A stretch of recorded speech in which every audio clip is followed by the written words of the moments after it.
Vamos a ver, de nuevo tenemos que mostrar que secante al cuadrado más cosecante al cuadrado me da igual que secante al cuadrado por cosecante al cuadrado. Aquí tengo que hacer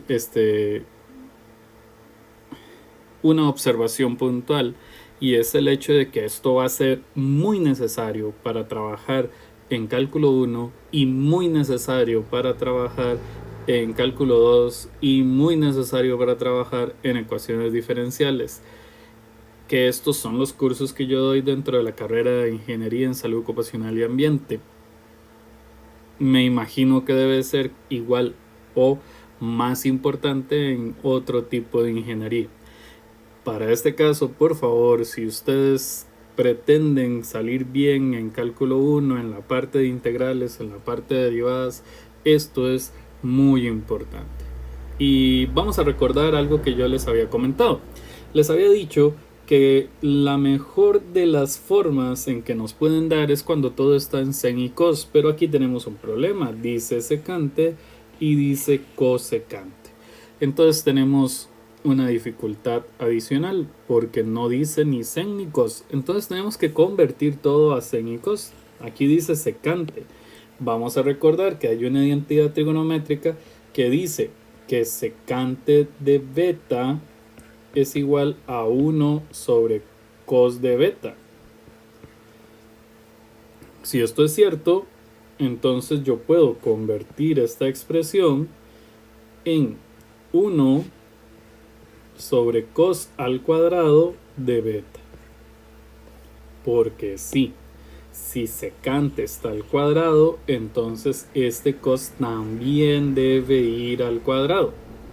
Ahora vamos a escribir el más, pero vamos a recordar que, según las identidades trigonométricas, cosecante de beta es lo mismo que decir 1 sobre sen de beta.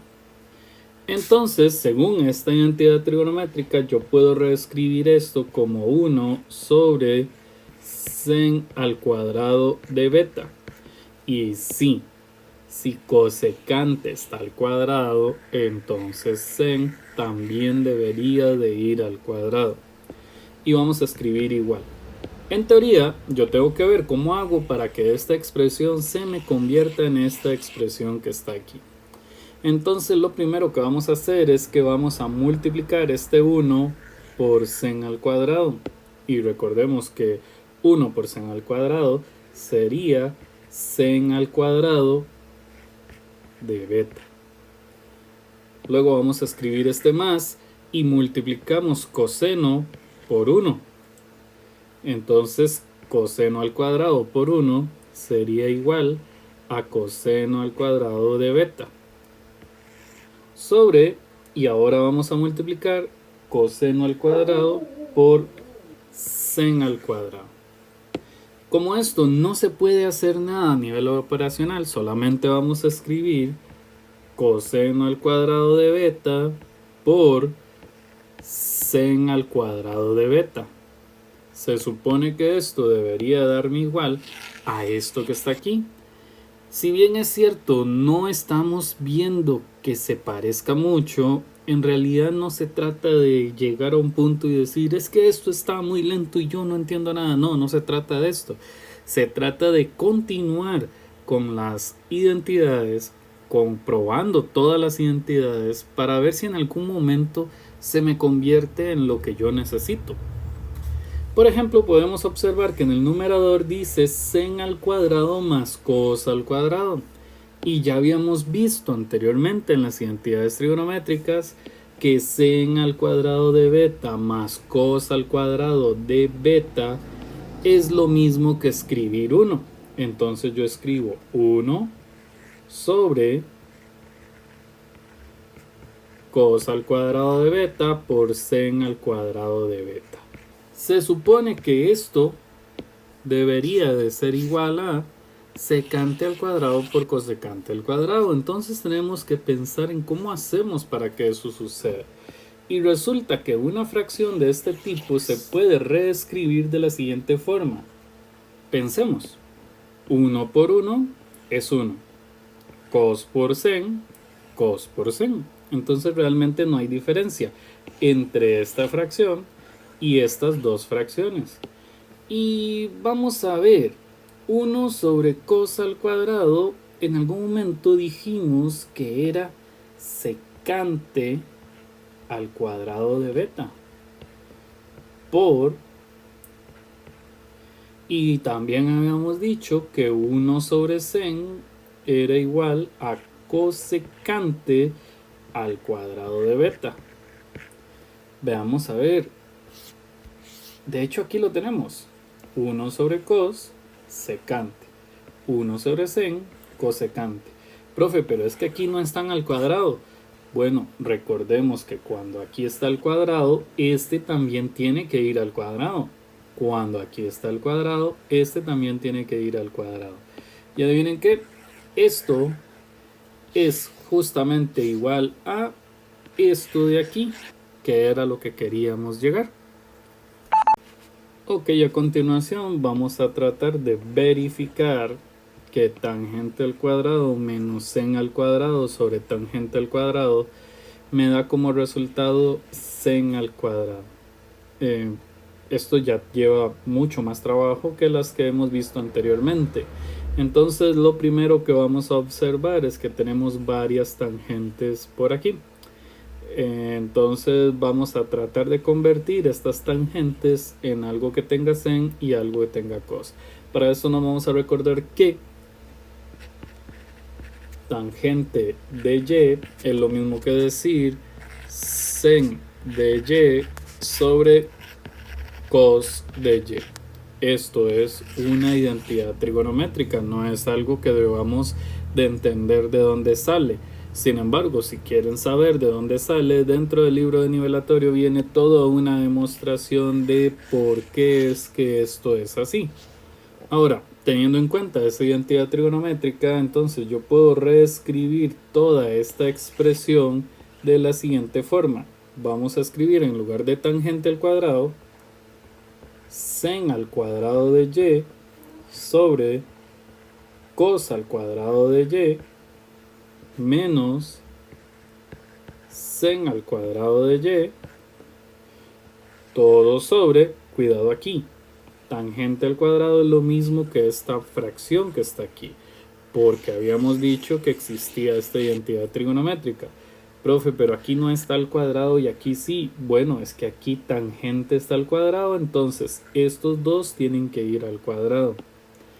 Luego en el denominador podemos ver que dice tangente al cuadrado, entonces vamos a escribir sen al cuadrado de y sobre coseno al cuadrado de y.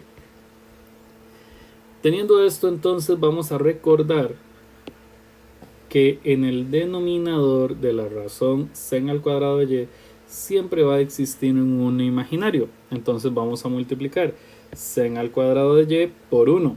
Y el resultado de esto sería sen al cuadrado de y. Luego escribimos este menos. Y vamos a decir coseno al cuadrado de y por sen al cuadrado de y. Al ser una multiplicación que no se puede desarrollar, vamos a escribir simplemente coseno al cuadrado de y por sen al cuadrado de y. Todo sobre. Y ahora multiplicamos coseno al cuadrado por 1 y entonces esto nos queda coseno al cuadrado de y en el denominador. Pero cuidado, esta fracción es el resultado de esta operación. Abajo tenemos que escribir esto. Entonces escribimos fracción y en el denominador sen al cuadrado de y sobre cos al cuadrado de y. Teniendo en cuenta esto, entonces vamos a decir que esto es igual a. Vean que tenemos una fracción de las que se pueden resolver como extremos y medios. ¿Qué quiere decir esto? Que voy a multiplicar este cos por sen al cuadrado menos cos al cuadrado por sen al cuadrado. Multiplicar es decir que lo voy a escribir multiplicando, no que vamos a realizar la multiplicación. Entonces vamos a escribir primero esto por esto. Es decir, cos al cuadrado de y por, y en el denominador vamos a multiplicar estos dos. Multiplicarlos es decir que vamos a escribir uno multiplicando con el otro. Además, al ser uno sen y el otro cos, no hay grandes operaciones que hacer con ellos. Entonces vamos a multiplicar este por este. Aquí radica la importancia de no haber multiplicado este cos por cada uno de los términos que hay dentro del paréntesis cuadrado. ¿Por qué? Porque podemos ver que arriba hay un cos que está multiplicando con el paréntesis cuadrado y abajo hay un cos que está multiplicando con sen al cuadrado. Esto quiere decir que yo puedo cancelar este cos con este cos de aquí. Realizando esa cancelación, entonces yo puedo escribir que esto es igual a sen al cuadrado de y menos todo sobre, y aquí podemos ver algo más. Noten que en el numerador tenemos sen en esta parte y después del menos otra vez tenemos sen. Esto quiere decir que existe un factor común. Dicho factor común sería sen al cuadrado. Entonces vamos a escribir aquí sen al cuadrado de y. Y dentro del paréntesis tenemos que pensar. Si yo tenía aquí sen al cuadrado y lo saqué a factor común, ¿qué me queda? Recordemos, siempre existe un imaginario multiplicando cualquier expresión matemática. Entonces, si yo saqué sen al cuadrado a factor común, me queda el 1. Menos. Si saco sen al cuadrado a factor común, me queda coseno al cuadrado. Entonces escribo coseno al cuadrado de y. Cierro paréntesis. Sobre sen al cuadrado de y. Veamos que en este punto podemos cancelar este sen al cuadrado con este sen al cuadrado. Entonces nos va a quedar 1 menos cos al cuadrado de y. Y vamos a ver aquí un momento la tabla de identidades trigonométricas que teníamos al inicio. Veamos, de esta identidad trigonométrica sale esta. Y vean lo que dice. Que sen al cuadrado de zeta es lo mismo que 1 menos cos al cuadrado. Esto es una identidad. Nada más tenemos que aceptar que eso es así. Entonces, según lo que yo hice en la última parte de nuestro ejercicio, podemos observar que está esa identidad trigonométrica, 1 menos cos al cuadrado. Esto quiere decir entonces que esto es igual a sen al cuadrado de y. Y vamos a recordar que era justamente eso lo que queríamos hacer, demostrar que esta operación es igual a sen al cuadrado de y. Podemos verlo aquí.